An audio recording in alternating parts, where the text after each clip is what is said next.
Que a graça e a paz de Jesus Cristo seja com sua vida, com sua casa e com os seus, amém?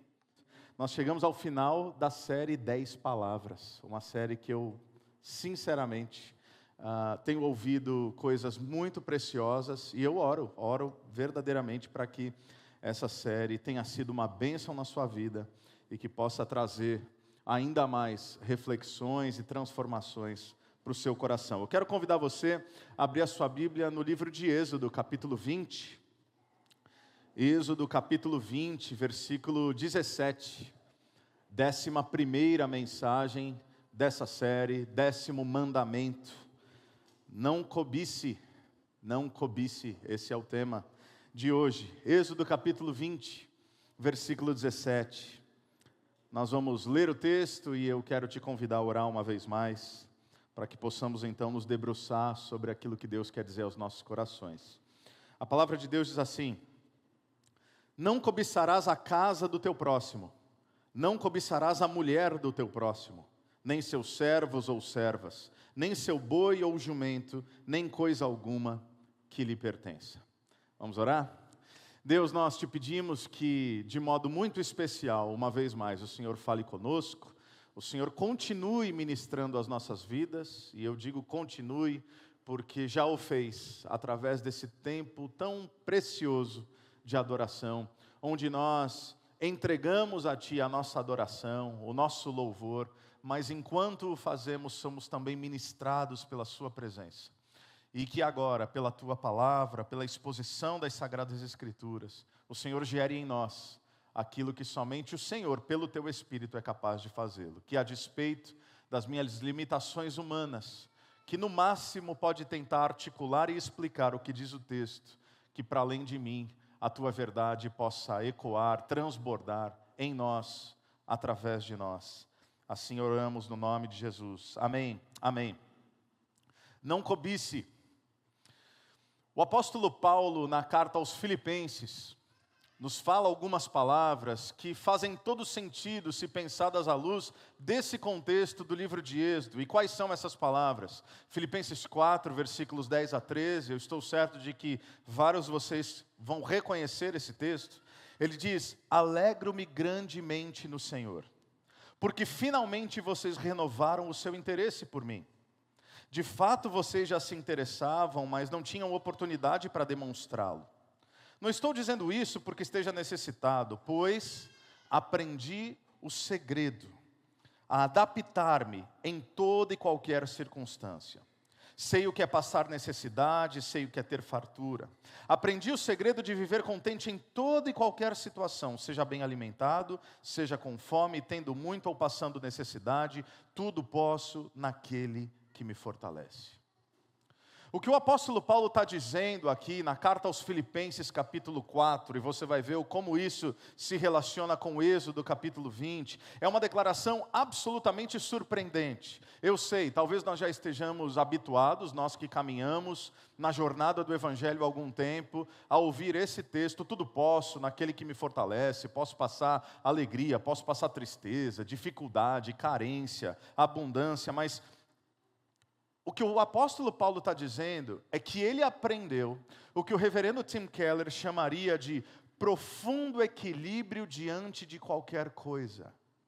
Profundo equilíbrio diante, inclusive, da perseguição, da tortura e da morte.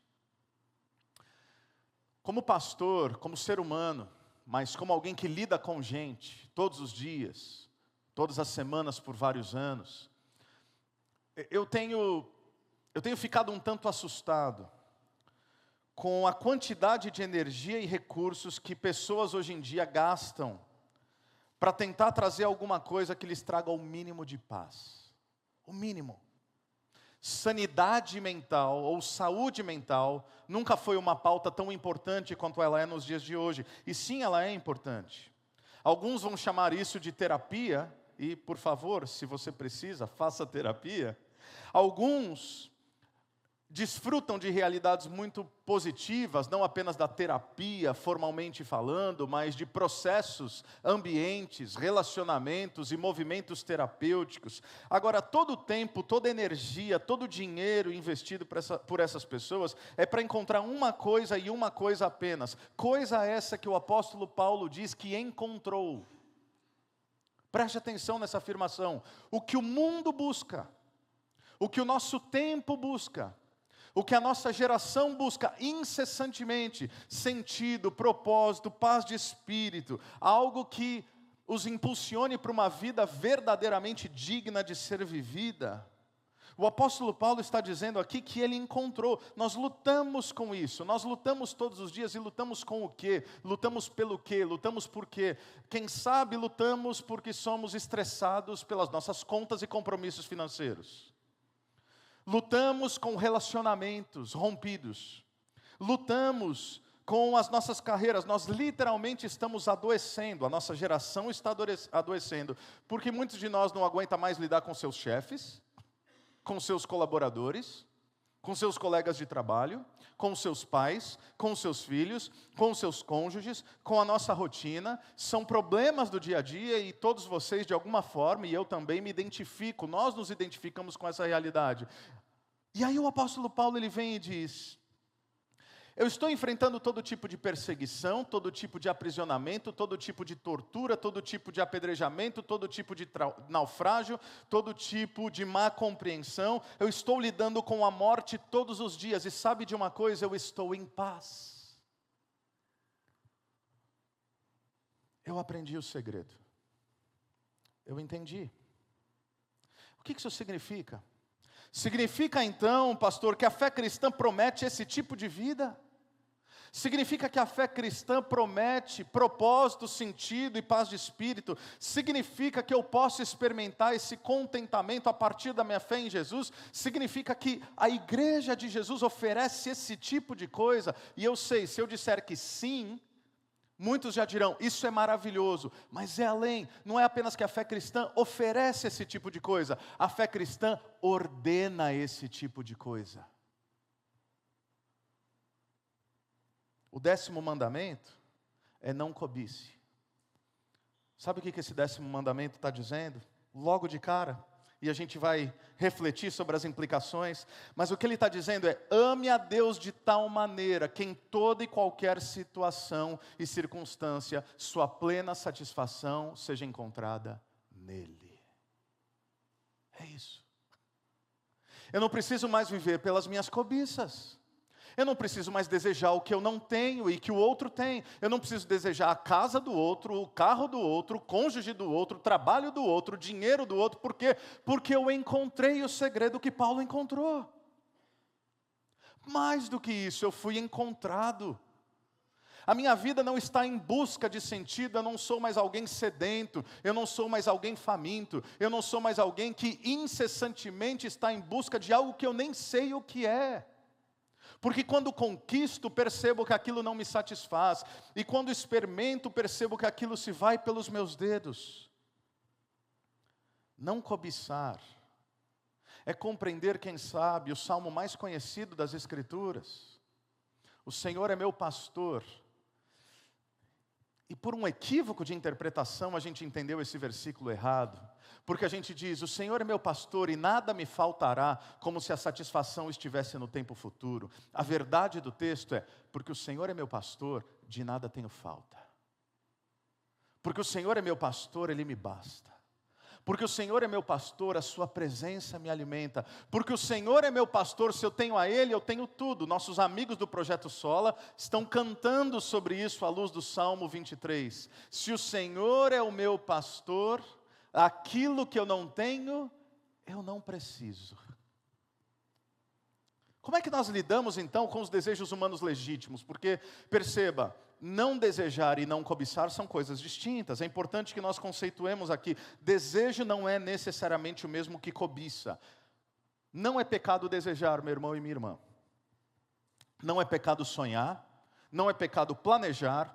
Não é pecado não se acomodar. Não é pecado olhar para uma vida média, uma vida mediana, uma vida medíocre e dizer, ok, é isso que Deus tem para mim. Não, sonhe, planeje, deseje, trabalhe duro, construa, estabeleça metas, não há pecado nisso. Deus não nos proíbe de desejar as boas dádivas da sua criação. Então não se sinta mal, porque não é pecaminoso desejar uma boa casa. Não é pecaminoso desejar um bom meio de transporte. Não é pecaminoso desejar uma vida digna e minimamente confortável para a sua família, não há pecado nisso. Mas cobiçar é diferente de simplesmente desejar, porque no desejo eu apenas quero, eu projeto, eu planejo. Na cobiça eu preciso ter, caso contrário, a minha vida perde o sentido. Percebe a diferença? O vetor da cobiça também é diferente. Ou seja, a cobiça está apontado para um lugar distinto, porque enquanto não existe problema algum em desejar uma boa vida, um bom emprego, uma boa viagem em família, a cobiça não quer apenas uma boa casa. A cobiça quer uma casa igual ou melhor à do meu vizinho. A cobiça não quer ter um bom carro, a cobiça quer ter um carro melhor do que o meu próximo. A cobiça não quer desfrutar de uma boa viagem em família. A cobiça quer fazer uma viagem mais paradisíaca e mais cinematográfica do que aquela que eu vi no Instagram. Cobiça é você ter ficado aqui na semana do saco cheio, enquanto metade de Campo Mourão estava em Balneário Camboriú, amém? Mas choveu, amém? Ok, só para ver quem está pecando, em que nível, quem foi, quem ficou, tá bom. Não é ter uma carreira, não há problema, mas é ter uma carreira melhor do que o outro. Então, enquanto o desejo genuíno se pergunta, por que não? Por que não uma boa vida? Por que não uma boa casa? Por que não uma boa viagem? A cobiça se pergunta, por que não eu? Por que ele? Por que com ela? Por que ele merece? E por que não eu? Por que ela desfruta? E por que não eu? Percebe a diferença que é sutil, aparentemente sutil, mas é esmagadoramente diferente? A cobiça está completamente enraizada, meus irmãos, na inveja do outro. Portanto, ela é uma quebra do segundo grande mandamento. Qual é o segundo grande mandamento? Você se lembra do texto, Mateus capítulo 22? Mestre, qual é o maior mandamento de todos? Jesus disse, amar a Deus acima de todas as coisas. Amar a Deus com toda a tua força, com toda a tua alma, todo o teu entendimento. E qual é o segundo grande mandamento? Amar o próximo como a si mesmo. Então, ela é uma quebra do segundo mandamento, porque ela pergunta, por que ele, por que ela, por que não eu? Me faz pecar contra o meu irmão. Me faz olhar diferente para ele. Aí, faz tempo já, mas eu vi um vídeo aí, caramba, parece que um ateu às vezes entendeu o que discípulos de Jesus não entenderam. Leandro Carnal, ele chega e diz o seguinte, quer fazer um teste da verdadeira amizade? É simples. Se você contar coisas difíceis, as pessoas se lamentarão contigo, isso é natural, mas isso não é sinal de amizade.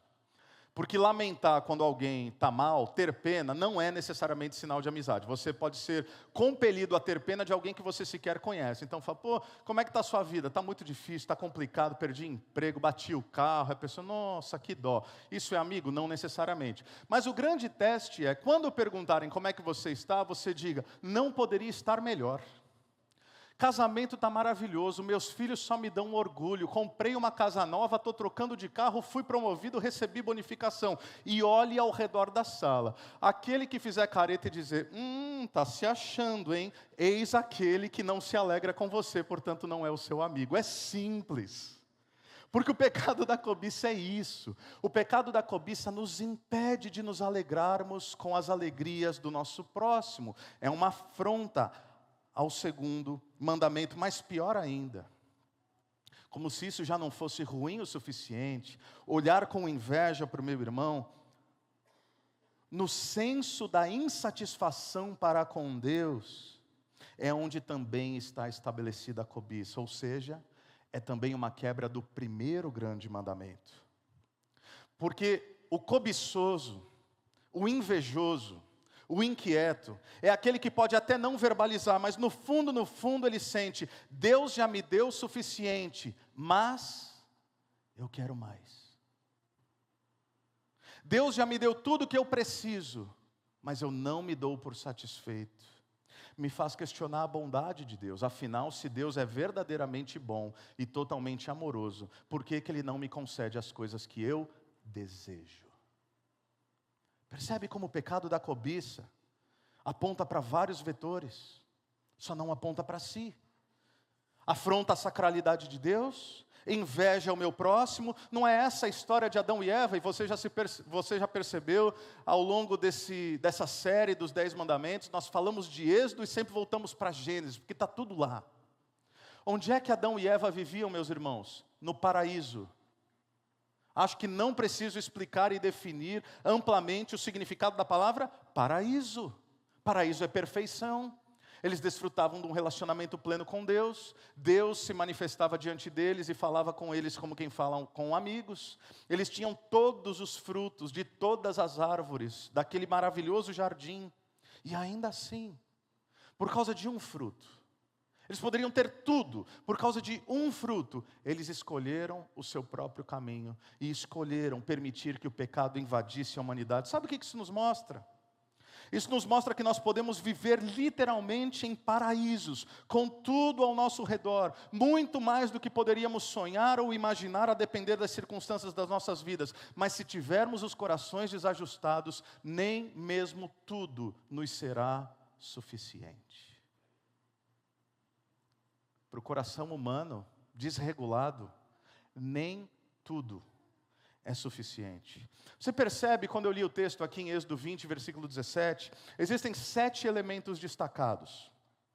O texto ele vai dizer, por exemplo, sobre não cobiçar a casa do teu próximo, a mulher do teu próximo, os servos do teu próximo, as servas do teu próximo, o boi, o jumento ou coisa alguma. Poderiam ser 6, poderiam ser 8. Mas se você é um estudioso das Escrituras e está familiarizado com o pensamento hebraico, você deve se lembrar que números importam na palavra de Deus. E o número 7 é um número muito simbólico. O número 7 dá uma ideia de completude. Em 7 dias o mundo foi criado. Esse número 7 é para sinalizar que essa lista não é uma lista exaustiva. Ou seja, não está listado aqui em Êxodo 20, versículo 17, todas as possibilidades da cobiça do nosso coração. Mas o que está posto aqui é que na completude dos fatos, nós precisamos nos satisfazer em Deus. Então essa lista ela é representativa. Tiago, no Novo Testamento, capítulo 1, versículos 13 a 15, nos fala sobre cobiça. Olha o que ele diz. Quando alguém for tentado, jamais deverá dizer, estou sendo tentado por Deus. Pois Deus não pode ser tentado pelo mal e a ninguém tenta. Cada um, porém, é tentado pela sua própria cobiça. Agora perceba a dinâmica da geração do pecado a partir da cobiça. É tentado pela própria cobiça, sendo por esta arrastado, olha a linguagem, e seduzido. Então, a cobiça tendo engravidado, dá a luz ao pecado, e o pecado, após ter se consumado, gera a morte. Esse é o processo. Você deseja, e o desejo é legítimo. Mas o desejo se transforma, em alguns casos, em cobiça. E a cobiça gera um processo de gestar um pecado que há de nos levar à morte. Ou seja, leva tempo. Ninguém nasce cobiçoso, ninguém acorda cobiçoso. É um processo de maturação que leva tempo e por isso precisa ser nutrido e alimentado. É aquilo que alguns, em última análise, vão chamar também de amargura. Já viu pessoas amargas? São pessoas insatisfeitas, são pessoas inquietas, que não importa o que aconteça, nunca está bom. Agora, talvez o grande problema do pecado da cobiça, meus irmãos, é que ele seja um pecado oculto. E eu estava refletindo sobre isso, porque nós vimos vários mandamentos, sobretudo essa segunda lista, por assim dizer, direcionada ao nosso próximo. E eu me dou conta que se você matar alguém, isso obviamente tem implicações objetivas, certo? Se você tirar a vida de alguém, literalmente falando, sem tratar das questões do coração, mas apenas como é listado aqui em Êxodo, se você matar, ok, todos vão saber. Se você roubar, se você adulterar, se você mentir, se você desonrar os pais, tudo isso são atitudes observáveis. Mas se você for silenciosamente invejoso, silenciosamente e habilidosamente cobiçoso, pode ser que do lado de fora você aparente ter virtudes morais. Pode ser que para quem olha de longe você é um excelente cristão. Pode ser que você faz as coisas tudo de modo adequado, mas por dentro por dentro, por mais que isso não tenha em tempo vazão concreta e observável, com o tempo, esse veneno vai te corroendo, e só você e Deus sabem do que passa no seu coração. Quando alguém te pergunta, e aí, como é que você está? E você diz, tudo ótimo. Só você e Deus sabem o que passa no seu coração. Então sabe qual é o perigo desse pecado? É porque ele é sutil.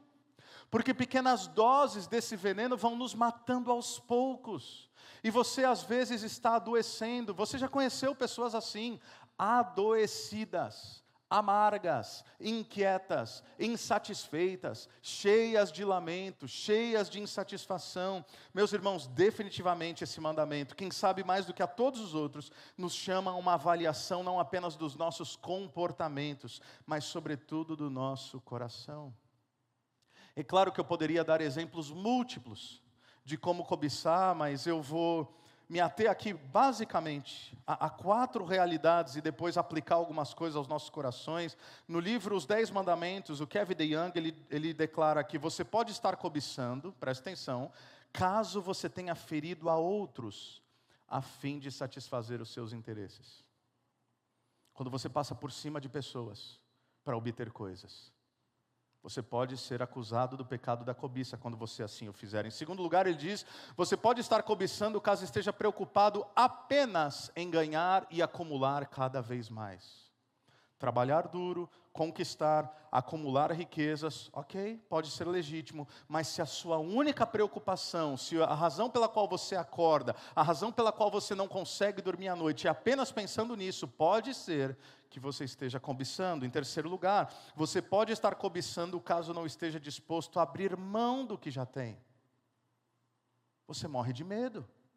Se por um lado você quer acumular cada vez mais, por outro lado você tem medo. E aí você começa a desenvolver relações custo-benefício, onde você se relaciona com pessoas apenas para ganhar mais, ou você deixa de se relacionar com algumas pessoas com medo de elas se aproveitarem de você.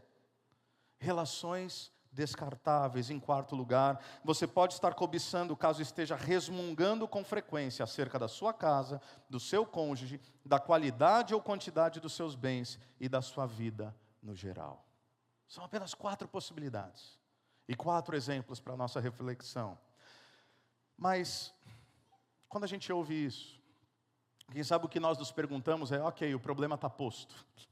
E quem sabe, em alguma medida, se formos sinceros, nós nos identifiquemos com uma ou outra coisa, ou quem sabe com várias delas. Quais conselhos práticos nós podemos levar daqui hoje, carregando na nossa vida, para gerar verdadeiros antídotos contra corações potencialmente cobiçosos? Pelo menos 3. Primeiro, cuidado com a ganância. Cuidado com a ganância. Jesus Cristo, no Evangelho de Lucas, capítulo 12, versículo 15, ele disse, cuidado, fiquem de sobreaviso contra todo tipo de ganância, pois a vida de um homem não consiste na quantidade dos seus bens. Nós somos muito mais do que números nas nossas contas bancárias. Há alguns anos, se não me engano no ano de 2018, eu tenho aqui em algum lugar, exato, 2018, a Harvard Business School, você conhece Harvard, uma das instituições mais prestigiosas do mundo. Ela desenvolveu uma pesquisa com um pouco mais de 4 mil milionários. Milionário em dólar, tá bom? Milionário valendo, assim, de verdade. Com mais de 4 mil missionários. E o nome dessa pesquisa, você pode digitar no Google e com um pouco de tempo você vai encontrar. É The Happiness of Millionaires. A felicidade de milionários. Esse é o nome da pesquisa. Eu me debrucei sobre ela, é uma pesquisa interessantíssima. E de modo bastante resumido, essa pesquisa, ela era baseada primordialmente em 3 perguntas. Quer saber quais são elas? Primeiro, eles perguntaram para todos, quanto dinheiro você tem? Qual é o volume do seu patrimônio? Sem esconder, fala real. De 0 a 10, o quanto você se considera feliz? Sendo 0, obviamente, muito infeliz, e 10, uma vida perfeita. E quanto, olha, essa é interessante. Quanto seria necessário para alcançar a nota 10? Quanto você tem, o quanto você é feliz de 0 a 10, o quanto você precisa ter a mais para alcançar o topo, o ápice, a plenitude da felicidade. Nós estamos falando de milionários. 26,8% disse, eu precisaria de 10 vezes mais o meu patrimônio para alcançar a felicidade plena. 10 vezes mais. 24,5% disse, eu precisaria de 5 vezes mais para ser feliz, valendo assim de verdade. 23,2% disse, eu precisaria ter pelo menos o dobro para ser feliz. 10 vezes, 5 vezes, 2 vezes. E o restante respondeu, eu precisaria de metade, 50%. Eu precisaria de mais 10%, eu estou quase lá, eu sou um nota 9. E 12, apenas 12,9%, ou seja, menos de 2 a cada 10 pessoas entrevistadas entre esses milionários. 12,9% disse, eu não preciso de mais nada. Eu alcancei a felicidade plena. Eu sou capaz de dizer que a minha vida é uma vida nota 10. Sabe o que isso nos mostra? Que o coração humano é ganancioso por natureza. Nunca, nunca, nunca, para um coração desajustado, qualquer quantia é suficiente. Porque chega um ponto que não é mais sobre a grana. Chega um ponto que você já não precisa trabalhar, nem teus filhos, nem teus netos. Aí o jogo é outro. É influência. É poder. A história muda. Já não é mais pelos centavos, ou pelos reais, ou pelos dólares, porque você não precisa mais. É alguma coisa dentro de você que te move a ter mais e mais e mais e mais. Tio Patinhas, lembra quem é dessa época? Para você morrer abraçado naquele cofre, cheio de moedas de ouro, lhe naufragando. O coração humano é ganancioso. Segundo conselho, prático, para lutar contra a cobiça, proteja o seu coração da comparação. Michael Horton, que era o professor responsável por essa pesquisa, essa mesma pesquisa que eu acabei de citar, professor em Harvard, ele concede uma entrevista à revista Atlantic, uma revista bastante prestigiosa também nos Estados Unidos, e perguntaram a ele, vem cá, você que conduziu, aqui estão os dados, mas você sabe que dado é uma coisa, a interpretação de dados é também uma arte. Não basta ter os números, você precisa dizer o que eles significam. E aí perguntaram para ele, por que a maioria esmagadora dos milionários é insatisfeito? E a resposta dele foi contundente, por causa da comparação. Porque eles sempre se comparam com uma outra pessoa mais rica que eles. E surgiu inclusive uma brincadeira, sabe como você transforma um milionário feliz em alguém infeliz? Faz ele mudar para um bairro de bilionários. Simples assim. Porque assim, ser feliz rodeado por pobre, meu irmão, estou nadando de braçada.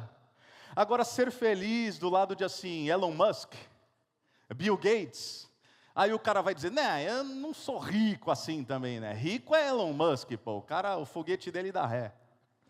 Rico é o cara que criou a Microsoft, rico é o Mark Zuckerberg, rico é Jeff Bezos. Então você começa, a partir das bolhas que você pertence e frequenta, a perder senso de realidade. E isso não é um problema para os milionários. Eu usei esse exemplo porque fica bastante evidente para nós, mas meus irmãos, o problema está aqui. O problema está na tela do celular, quando após o culto você abrir o seu Instagram e você vê os seus amigos viajando para lugares que você desejou ir e não pôde. O problema está quando as propagandas comerciais surgem diante de você e tem algo que você gostaria muito de comprar e você não consegue e outro comprou. Está aqui, em uma sociedade instagramável, em uma sociedade de redes sociais, onde nós colocamos como realidade visível apenas a nossa melhor face, onde nós colocamos lá fora aquilo que realmente assim são os nossos melhores momentos e as melhores fotos, uma vida com filtros. A nossa sociedade é uma vida de filtros. No Instagram ninguém tem ruga, no Instagram ninguém tem pé de galinha, no Instagram é todo mundo lindo, é harmonização facial para todo mundo.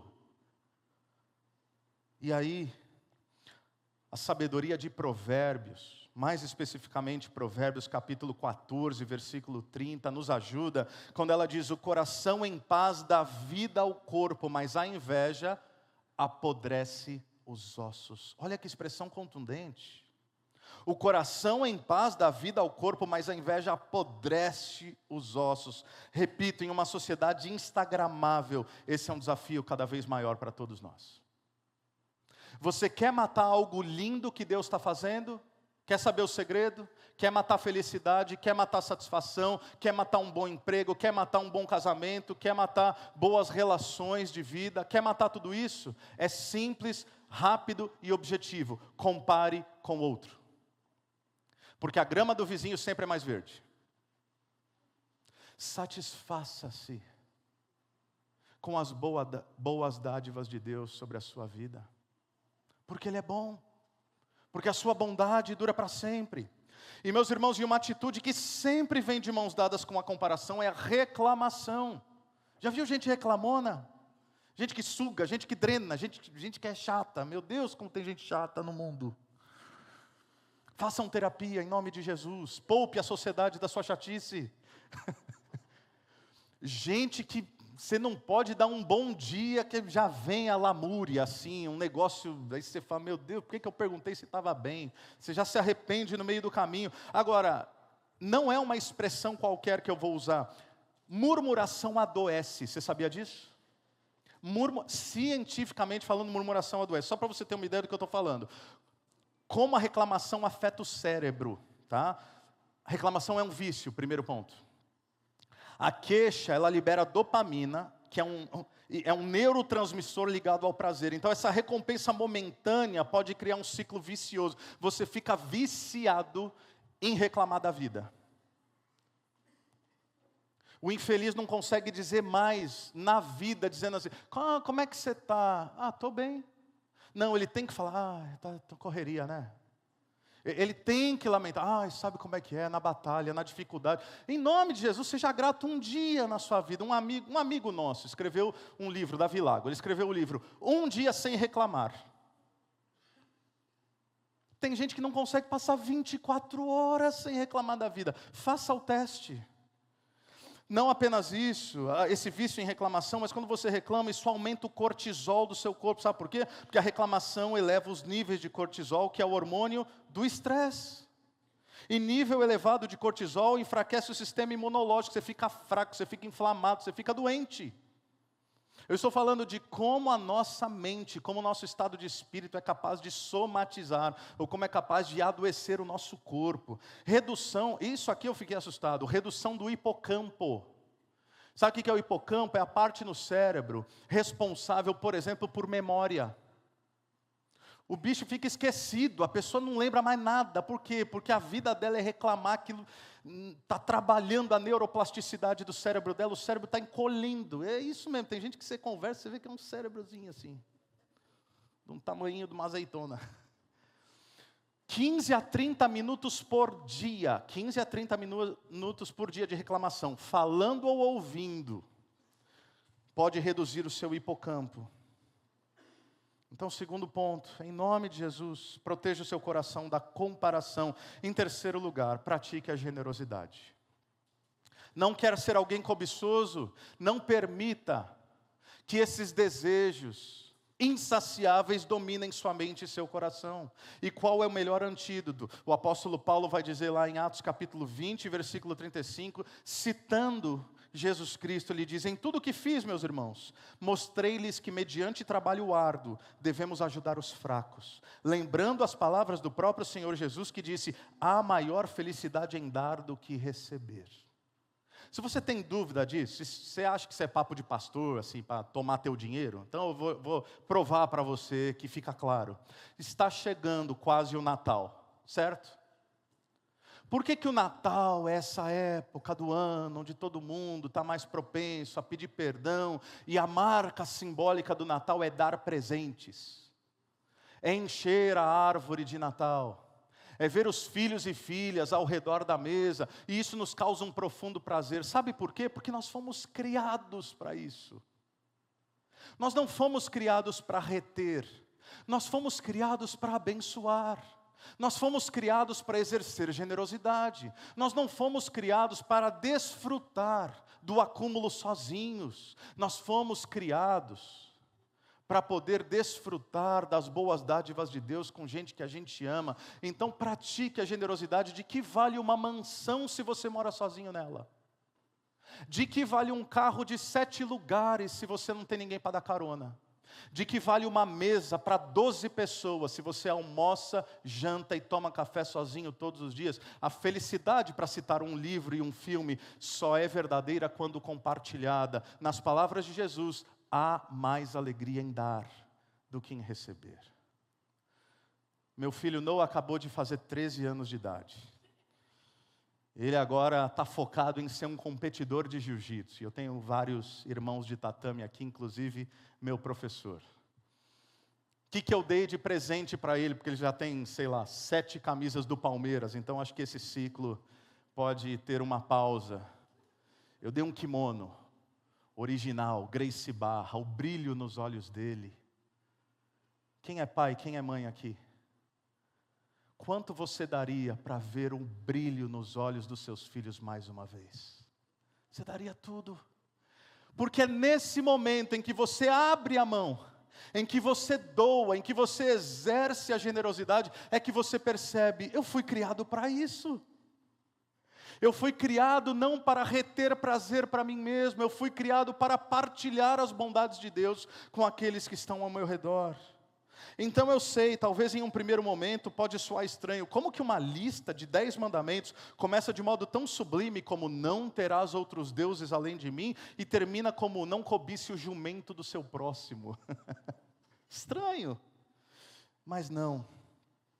Porque me parece que é exatamente isso que Deus quis comunicar nesse 10º mandamento. Porque se o primeiro mandamento dá o tom para os outros seguintes na relação com Deus, se o 5º mandamento dá o tom para os outros mandamentos seguintes na nossa relação com o próximo, o 10º mandamento sintetiza tudo.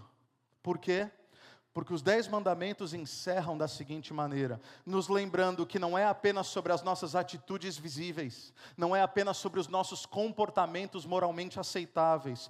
O 10º mandamento nos ensina que a vida que vale a pena ser vivida é uma vida que descansa em Deus, que ama a Deus e que aprende a abençoar o próximo. É a única vida que faz sentido. Nisso Jesus disse em Mateus 22, resumem-se toda a lei e os profetas. Sabe o que isso quer dizer? Quando Jesus fala da lei e dos profetas, o que ele está dizendo é, a Bíblia inteira que vocês conhecem, naquele contexto e naquela época, se resume em 2 coisas, e 2 coisas apenas, amar a Deus, amar ao próximo. E eu sei, nesse nosso coração, por vezes desajustado, desregulado e fruto da queda, nós pensamos, mas Diego, eu quero viver uma vida de contentamento, de saciedade, uma vida que não cobiça, uma vida que não inveja, mas é tão difícil. É verdade. E Jesus sabe que é verdade. Porque Hebreus capítulo 4 vai dizer que em Jesus nós temos um sumo sacerdote que sabe se compadecer das nossas dores, porque tendo sido tentado por todas as coisas, não cedeu a nenhuma delas. É por isso, Hebreus 4,16, é por isso que podemos nos aproximar com ousadia do trono da graça, encontrando misericórdia em tempo oportuno. Ou seja, Jesus não nos ordena a nada que Ele mesmo não tenha passado, não tenha vivido e que Ele mesmo não nos conceda o poder pelo seu Espírito de também desfrutarmos. A gente encerra essa série dos 10 mandamentos e nós somos colocados diante de um espelho que nos traz a seguinte pergunta: você vai querer continuar vivendo apenas para si, nesse desejo insaciável que nada nesse mundo pode prover, ou você escolherá ouvir a voz do Eterno que lhe diz, venham a mim, todos os que estão cansados e sobrecarregados, e eu lhes darei descanso. Você não precisa mais viver pela sua fome, porque o pão do céu desceu. Você não precisa mais viver como alguém sedento, porque a fonte de água viva já foi provida. Você não precisa mais viver com cobiça e inveja, porque nele nós temos muito além daquilo que jamais ousamos pensar ou imaginar. Satisfaça-se em Deus e viva uma vida que vale a pena ser vivida. Amém? Vamos ficar de pé, eu quero te convidar a orar comigo mais uma vez, enquanto o Ale e a banda nos abençoam com mais algumas canções. Senhor Deus, a Tua bondade nos segue, nos sustenta, nos ampara, hoje e para todo sempre. Ao final de uma série como essa, Deus, onde temos tanto para refletir e quem sabe sentimos que temos ainda tantas milhas, tantos metros, tantos quilômetros a caminhar. E talvez a pergunta que paire sobre alguns de nós é: meu Deus, por onde é que eu começo? A resposta talvez seja mais simples do que nós possamos imaginar. A gente começa de joelhos. A gente começa rendendo verdadeiramente as nossas vidas àquele que é o único que pela sua presença é capaz de satisfazer os anseios mais profundos da nossa alma, porque somente o Criador é capaz de conceder à sua criatura sentido, propósito e plenitude de vida. Mas Deus, obrigado, porque essa não é uma promessa que diz respeito a uma realidade futura. Essa é uma promessa que pode e deve ser percebida no tempo presente. Não é o que o Senhor vai fazer por nós, é se estamos dispostos a nos apossar daquilo que o Senhor já fez por nós. O apóstolo Pedro vai dizer que em Cristo temos tudo quanto necessário para a vida e para a piedade. É nessa promessa que nos sustentamos, nos amparamos e clamamos para que o Teu Espírito em nós, por nós e através de nós, haja hoje e sempre. Na Tua igreja, o Teu povo, assim oramos, no nome de Jesus. Amém. Amém.